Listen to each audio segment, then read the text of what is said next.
Happy today. I am William Brown from IamWilliamBrown.com. This is Disconnect to Connect One-Word Conversations. One-Word Conversations is a self-discovery, relationship-building conversation designed to help you look at your language and how one word can cause connection or disconnection. Many times we put all the perfect, wonderful words that we can think of together and still find ourselves in a place of disconnection, because words don't just come with definitions. They come with emotions and stories and expectations and all those things that sometimes get in the way of our communication.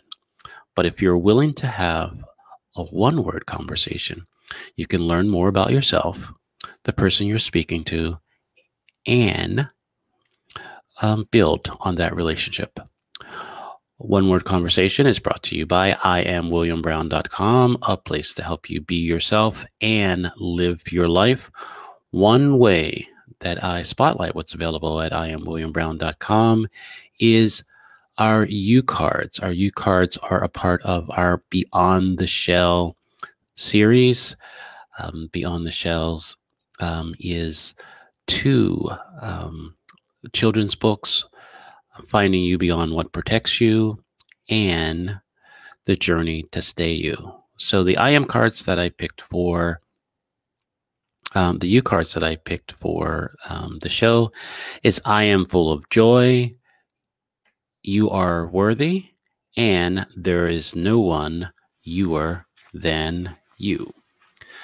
So this is the moment where I invite you to like, share, ask questions, put comments, do what you can to let me know that you are also a part of this conversation.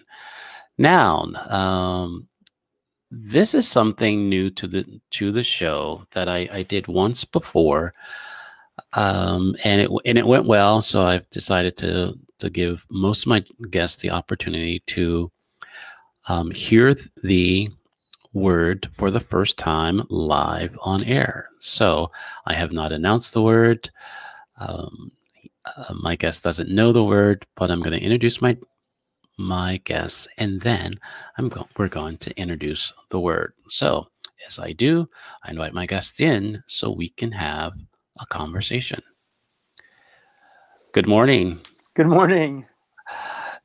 Hey, this is the moment where I invite my guests to introduce themselves however it feels comfortable to them. Oh, thank you. Thank you, William, first off, for having me on the show. I'm really excited for my conversation and my word, which I don't know yet. Right. I'm a conversational activist.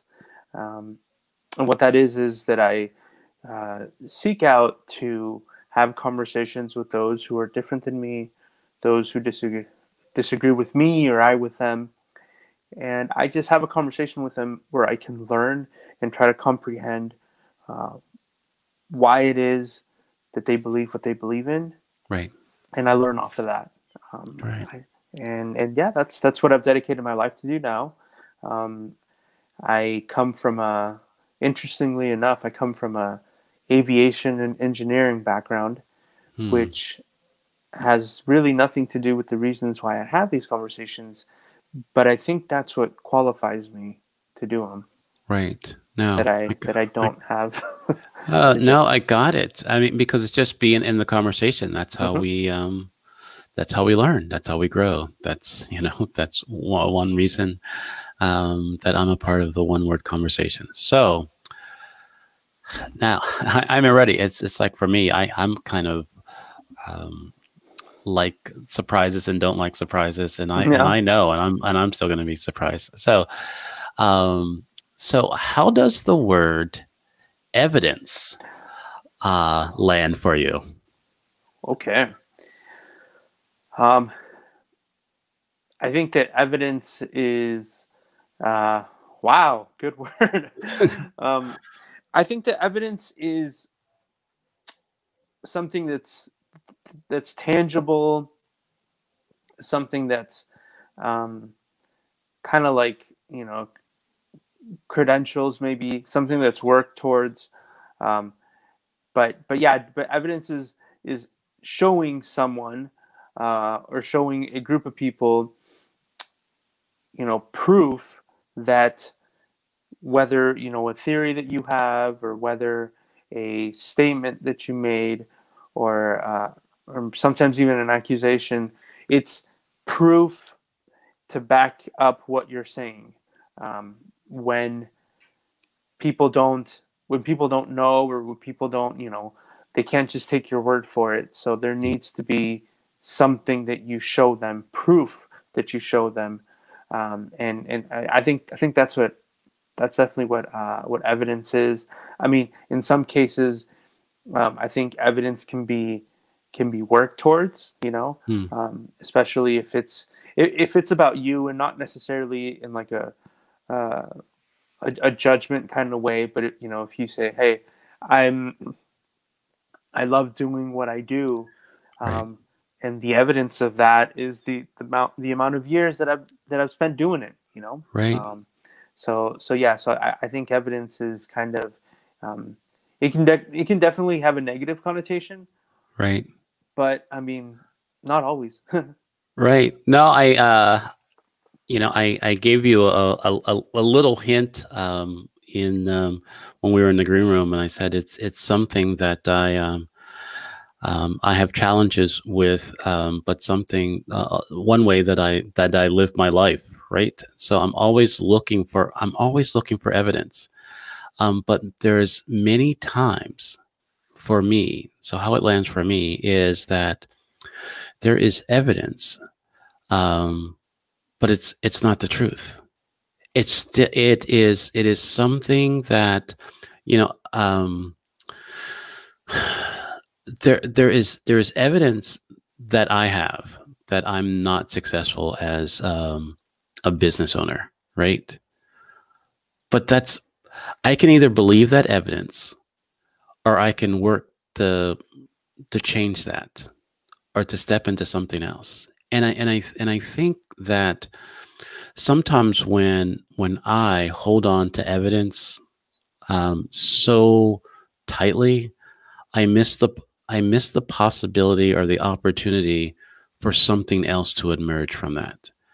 I like, and I don't like those crime shows, right? Mhm. So CSI and Law and Order and all those things, and you kind of you see what they want you to see, right? Right. You don't see all of it, right? But you just you're like following along and trying to see how you can put things together. Okay, this is what's going on. This is what it's leading to, and I get really excited that sometimes when I think it's going some way, and then they arrest someone else, or something else going, it is like, okay, so it's beyond what I see. It's more than that's causing, um that can really work in that. So yeah, not it's like trusting the evidence and not trusting the evidence is where Right. is where I'm always kind of playing around. Yeah. No, definitely. And I think you're right with that. I think, for example, with, like, the crime shows, I know it's happened with me where, they say, "Oh, well, this is the evidence," and it's not necessarily the evidence of what exactly happened or what Mm. exactly was the truth, but it was the only evidence that was able to be proven in court. Hmm. And I'm like, okay, well, that's, and you can go back and you can be like, oh, well, that doesn't make sense now. But at that time, that was the Right. only evidence that was brought before the court. Um, I mean, that's one way. But going back to what you said, about your business, yeah, I think that, there's that different kind of evidence where it's really not defending a case, a claim, a judgment, but it's ourselves, Right. right? Like, what's the evidence that we have that we are successful, that we are, good, or that hey, you should listen to me, because I have I have a message, I have there's a way that I can help you, so listen to me. And this is the evidence, right? Right. The evidence is, and that one is kind of a little bit more for interpretation. Um, and also, I think how you explain it and how you present it can help you or can do the opposite. Right. I mean, and I really, for me, sometimes it is, instead of, the court, our legal system, it's the court of public opinion, right? Yeah. The court of public opinion, it's your customers or potential customers or your relationships or your family, that, sometimes I have challenges with, family members, because I got evidence that they're horrible people, right? I remember, right? All that other kind of stuff. But, but there is other evidence that I'm not aware of, that they're great, that they really, show up in the world differently. But, but because the way I am, right, feeling at the time, or want to hold on to the past, or whatever it is, that it's like, hey, the last bit of evidence that I had was, this is who this person is, so this is who this person is. And like I said, I think I do that to myself. I do, I do that with, my ideas, that, I have this great idea to do something, and I don't have enough evidence, right? I don't have enough, and it's just like, okay, it's like, I don't think this is going to work, but this seemed like a great idea. And it's just kind of the go. And then how many times success really shows up when we don't have all the evidence or everything that we think that we need to kind of do something, but we have enough to, I guess, to try our case, to go along with that, to give it a try.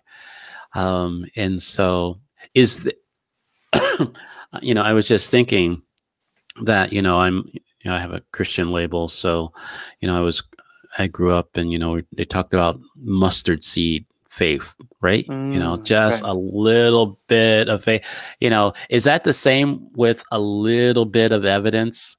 Well, how much will a little bit of evidence kind of move you, or will it? Right? Yeah. Yeah. I think that's a good point, because, I think maybe back before social media, Mm-hmm. and before we were able to, communicate so easily, which is a good thing, Mm-hmm. but it has brought some bad to it as well, I think. But back before social media, yeah, I think you're right. Not just not just the seed of evidence that we plant for Right. ourselves, but it's also kind of the word of mouth. Mm. Because if I if you tell me what you're doing, this is my business, and I'm your first customer, and I love it.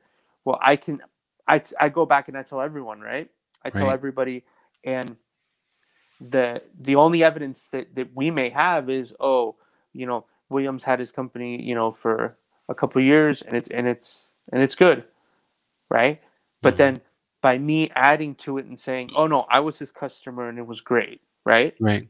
Mm. That's, I mean, how you can build up. But I think nowadays, though, I think what people look for nowadays is, what, if anybody has said something bad about it, 10 people can say something good, but if one person says something bad, Right. then, ooh, wait a minute, what's going on here? Right. Right. um, and with word of mouth, maybe that wasn't the case as much, because um, you know you before social media, you would have to go and you would have to ask several people. You could never just take the opinion of one person, right? Right. um, but now, unfortunately, your image is what's on what's on social media. Right. And again, that could be good, and that could be bad. Um, so I think it's social media's changed that. Yeah, it is. I've mentioned on the show before that there a conversation I had a number of years ago with a social media person or a web presence person. I think that's how she labeled herself. And she was like, if you're not on the internet, you don't exist. And it was like, um, no, I do exist off, off of the web. But I think it's just like what you're saying. I can have like personal interactions with someone, right? And they show up a certain way. So my evidence of them is being this type of person. And then I see them online and they're like somebody totally different, ranting about stuff or, it's just people just, don't like them or anything like that. And that's who they become, right? That is now their online presence is who they are. And it's like, that's the truth and it's not the truth.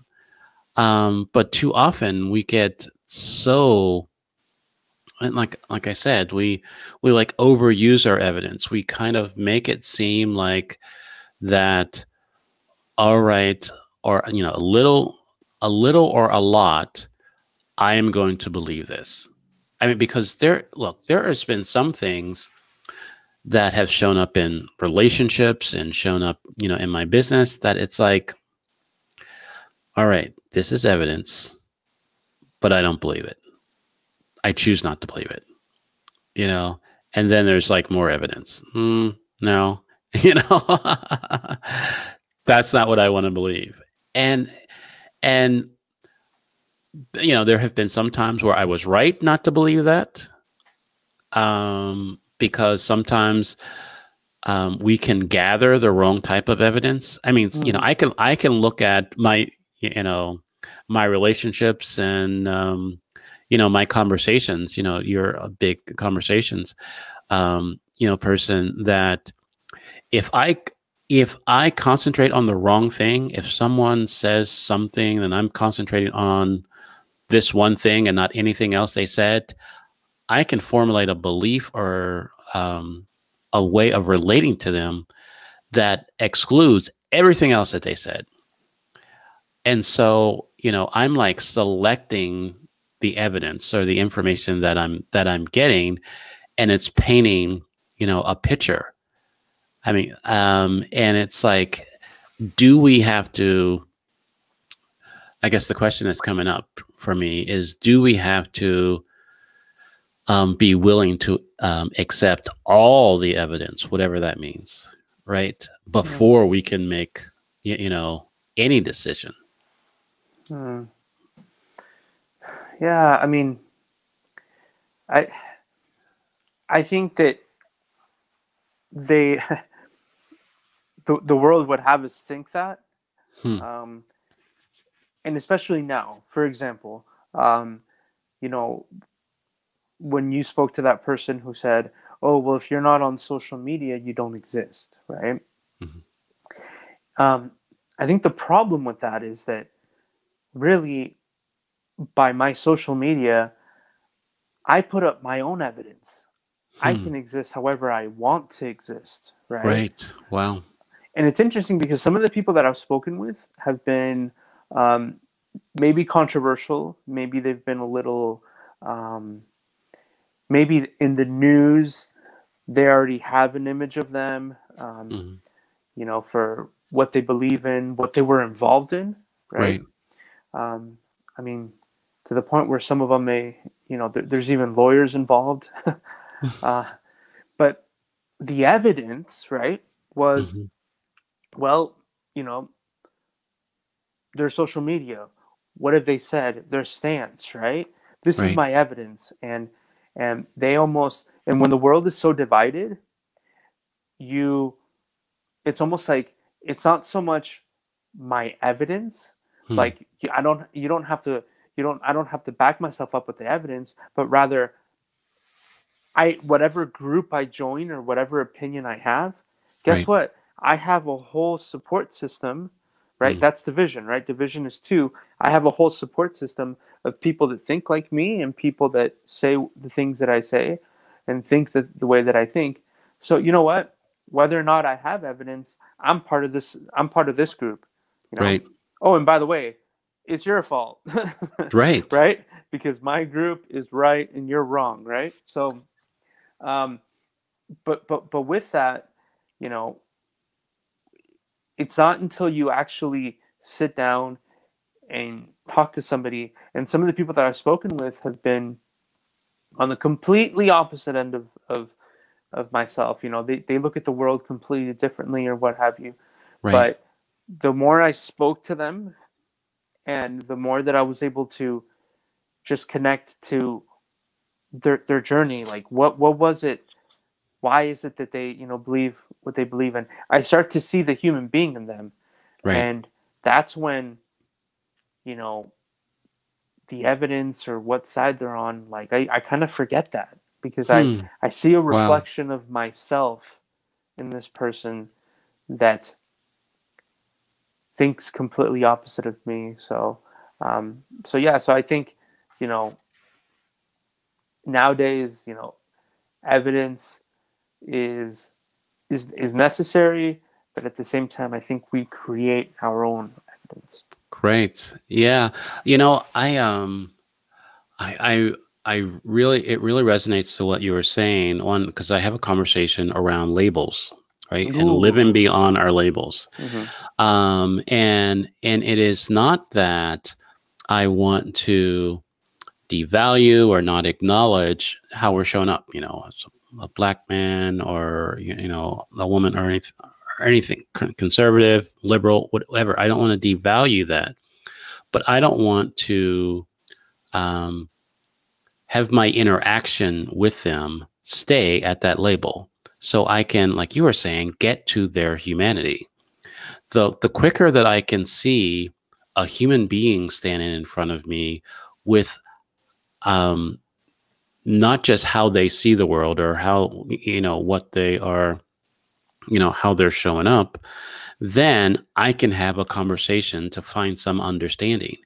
And I think with, you know, I can, um, without, I believe, without the living beyond the label, um, you know, 5 steps to freedom, you know, type of, you know, program that I have, um, the I could easily dismiss people, and it's like you were saying with your conversations, having conversations with people who don't agree with you or don't like you or do all that other kind of stuff. It's really not you. It's your label, right? Yeah. It's their understanding of, the label that you're presenting or that you're in support of, that they have a problem with, and so now they are showing up against that. When they get to know you, when they get beyond the labels, then it's very difficult, I believe, to to not be willing to have a conversation. You know, to not really engage, to kind of understand. I think the more I wrote something the other day, down that I'm still like sitting with, and usually I do that, and sometimes it comes out on the air, and sometimes it doesn't. But uh, so, but if I feel like I want to share in, you know, in this moment, that the more that I show up as my unique self, the more I get an understanding how connected I am to other people. Mm-hmm. And it is because my uniqueness, there, I think there was something that I read a number of years ago, is that our body makeup, I think we're like like 97% or something, like high 90s, the same. But that 3% is, you know, is the difference, right? In within our DNA, the 3% of, you know, skin color and height and all, you know, all the different things, the things that make us different, um, that we fight about, right? You know, but the more that we embrace that, 97% or so, then we realize that, well, I'm pretty like looking at I'm like mad at myself. You know, if I'm mad at you, Right. I'm mad at myself. So let's kind of like figure this out. And it's that yes, I can be unique, but at the same time, I'm embracing your uniqueness. I'm embracing all our similarities, you know, within that. Yes, we have different experiences. Yes, we have different hopes and fears and dreams and all that other kind of stuff. But they're at our core. There are so many things. There's so much evidence, right, that we are the same, and we are connected. That too often we don't look at that evidence because, I don't want to say agendas, conditioning, a lot of other things that really cause us to not really acknowledge or embrace that it makes total sense for you to want to talk to people, right? You know, Mm-hmm. to have conversations with people because you want to figure it out.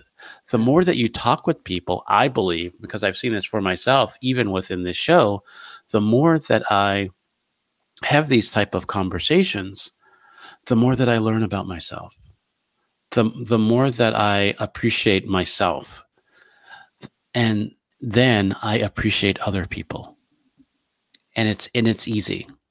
So it's, you know, what evidence am I going to look at, or what evidence am I going to really focus on to make the decisions for me to live my life is the question. Yeah. I really like what you said, because that's absolutely true. Um, and you know, it's something that sounds easy, right? It's Hmm. like, oh, you know, just talk to people, right? Right. Just talk to people. Hey, he's different, she's different. Okay, just talk, right? Um, that sounds simple, and it is. the The thing is, though, that I think that a lot of the problems that we have in the world have very simple solutions. Hmm. Like this is, there's no rocket science involved at all. But for some reason, we still can't do it. For some Right. reason, as simple as it is, it's not that simple, right? Hmm. You know, you don't understand. We just don't belong together. Let's just agree to disagree. Like I Right. hate that line. I Right. hate that phrase, because that's not true at all. Um, and you know what? Like, I think that sometimes we, if we really want to make or if we really want to connect to somebody, Right. then maybe the evidence is the wrong thing to look at. Maybe it's Hmm. like, you know, don't approach somebody with their evidence, or better yet, don't approach somebody with, oh, um, let me focus on why we're different. Just try to see, you know, I tell people, the best way that you can have a conversation with somebody who's different is try to see yourself in them. Hmm. Try to find the reflection of Hmm. yourself in them. Wow. Look for it, seek it, because it will be there. Hmm. It may take time, and it may take patience, um, and you know, you can't engage in argument, you can't engage in debate. You listen, and it will come out. But look for yourself in those that are different, and approach conversation, approach it as activism. Right. um, Wow. it's division is a pandemic that's also occurring. Hmm. I mean, so many of the problems in 2020 were results of the division that we have, and they were actually, you know, it was people that were quote unquote fed up, and this is they took actions upon themselves that later we saw that were not just, you know, damaging, but it completely ruined you. Like, you thought that by doing this you were proving a point and you were, you Right. know, standing up for yourself. Well, in fact, it wasn't, and Right. you cause more harm than good. So really, conversation needs to be approached as an activism, because Right. it's that serious.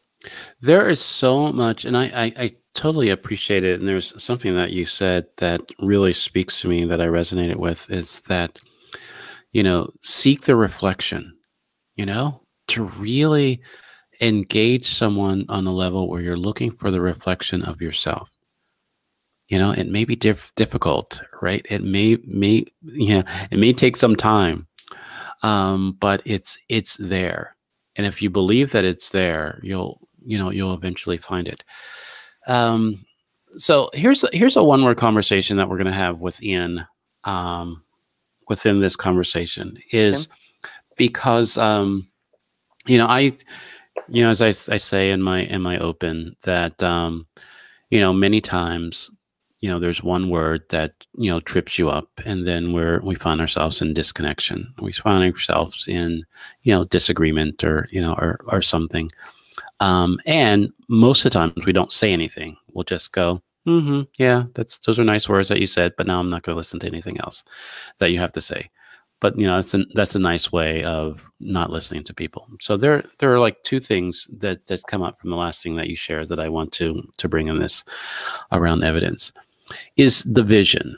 And here's how I'm a self-awareness coach. So awareness is a big part of my practice and a big part of my language. And so for me, I do not believe that there is more division. What I believe is that we are aware of the division. We are more aware of the divisiveness and the gaps in how we communicate. They were always there.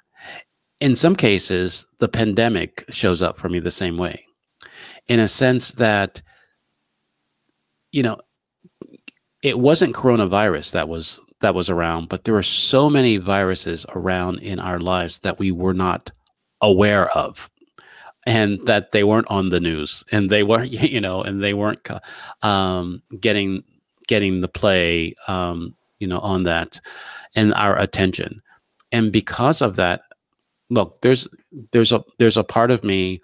I'm not a germaphobe by any means, but there was a part of me that when I was around people, it's like, dude, wash your hands, or do do something, or cover your face, or something. It's just all those type of things that we kind of knew that it would be a problem, but we kind of just accepted it. And now there's an awareness of that we need to be aware of our safety, our health, when we're with people, and how we connect to people, and so there is just a level of awareness. So for me, I don't know if it's my history or my understanding or how I see the world, but it's that the challenge that I have, because I see awareness as a key.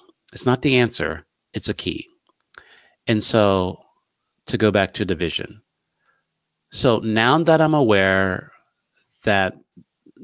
more aware that there is division, what am I going to do with that key? And I think you're answering that question. You're having more conversations. You're really reaching out. You're saying, hey, this is a gap in our understanding. This is a gap in our communication. Let's talk. And I think the more that we're willing to do that, then the visions, right, will go away. We'll become closer. We might not be kumbaya right next, all up to each other, but there won't be much of a distance that would cause us to feel separated. There's a part of me, and I'll before I'll ask you to join in. There's a part of me that when we look at technology, that before the pandemic, there was a question of the role in technology in our relationships. So is it making us more disconnected? Is it helping? Is it hurting? Is it making people show up kind of crazy? You know, virtual connections aren't really real type of thing. We need to be face to face and all that other kind of stuff. So, but during the pandemic, if it wasn't for our virtual connections in this technology, how this whole thing would have occurred to us would have been totally different. I think it would have been a lot more stressful. It would have been a vast disconnect on how people was dealing and managing the virus. And the fact that technology has caused us to, even with our distance, connect and kind of have these opportunities to talk and to have these conversations and kind of get information and all that other kind of stuff. It caused us, and I'll speak for myself here, it caused me not to go batshit crazy because I wasn't, talking to people and kind of connecting with people because I wasn't out and about doing those things. So, so I just wanted to bring in, it's just our awareness of the evidence sometimes gets in the way of understanding what is true about the evidence. Yeah, no, absolutely. No, and you're right. I mean, as much as I bad talk technology, I mean, you and I are using it right now. Right. It's like ranting about Facebook on Facebook. It's like, that's just so hilarious to me. Yeah. But to be honest, I would have much rather have had this conversation with you face to face as well. Absolutely. But I would love to be in Arizona in the winter. Right. But yeah, I mean, so yes, there is a good and there is a bad.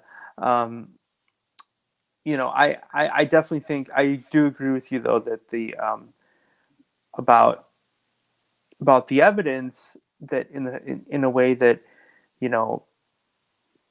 we are going to have to actually put that not put it aside, but we're going to have to look past it to be able to connect better with people and be able to do that. Right. Because the thing is that there's so many problems. There's so many problems in this world, and I come from an aviation background. There's so many problems even within science that, and we're talking science, right? Right. We're talking math. We're talking formulas. Climate change. Like we're talking science. There's so many problems with this within science that can be fixed if there was good communication.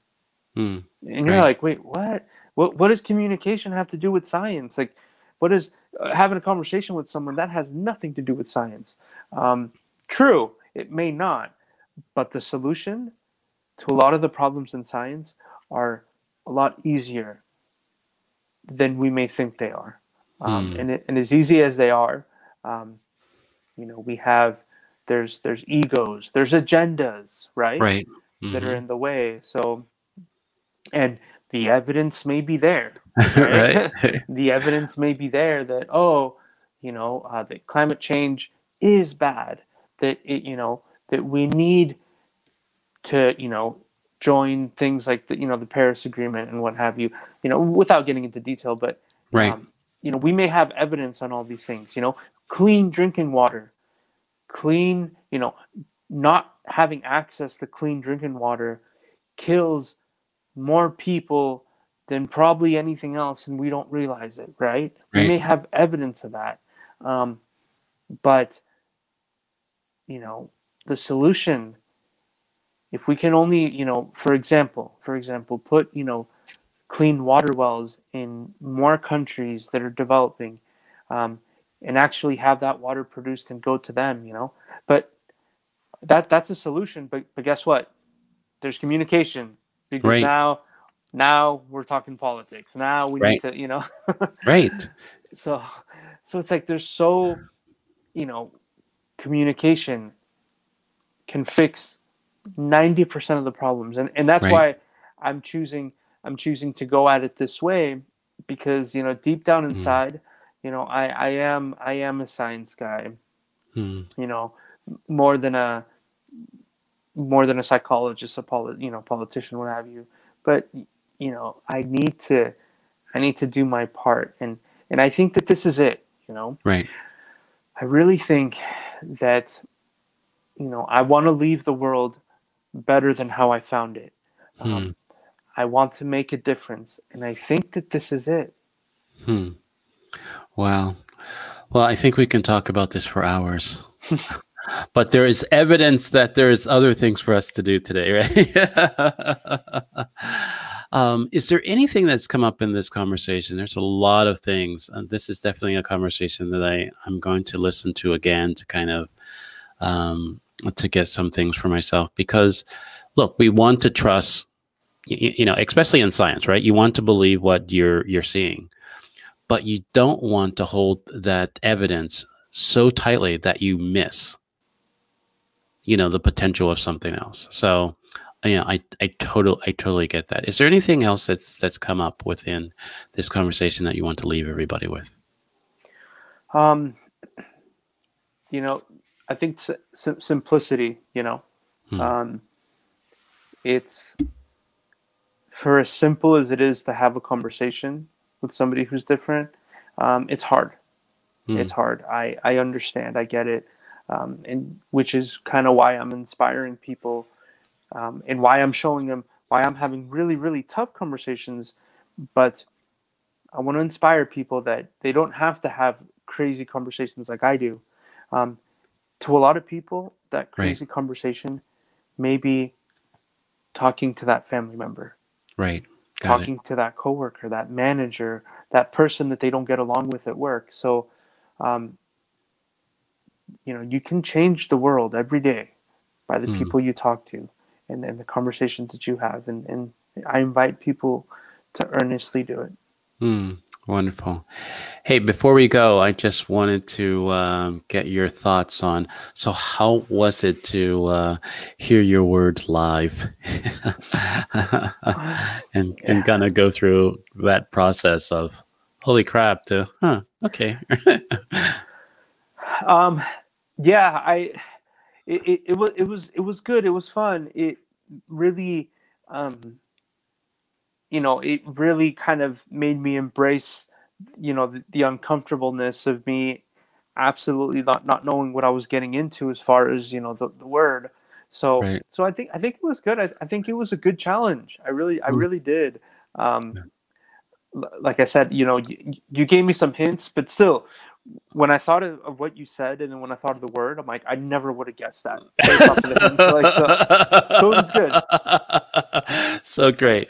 Well, thank you very much. I hope you'll be able to sit in the green room for a moment so we can say our goodbyes. But this has been great. Thank you. Thank you. Oh, evidence. So, what evidence do you have that is causing you to show up and not show up in your life? Evidence is important, but you know what's more important um, are the people on the other end of that evidence, the ideas, the hopes, the fears, the dreams. All of that is just as important or more important than the evidence. And sometimes when our agenda gets in the way of our evidence, then the evidence loses its value. I hope this conversation has brought value to you, not just to your day, but to your life. I invite you to reach out to me at IamWilliamBrown.com, a place to help you be yourself and live your life, for a complimentary coaching session. Because the world wants you, the world needs you, but the world isn't waiting for you. So go be you. Have a great rest of the day, and I'll see you tomorrow on One More Conversation.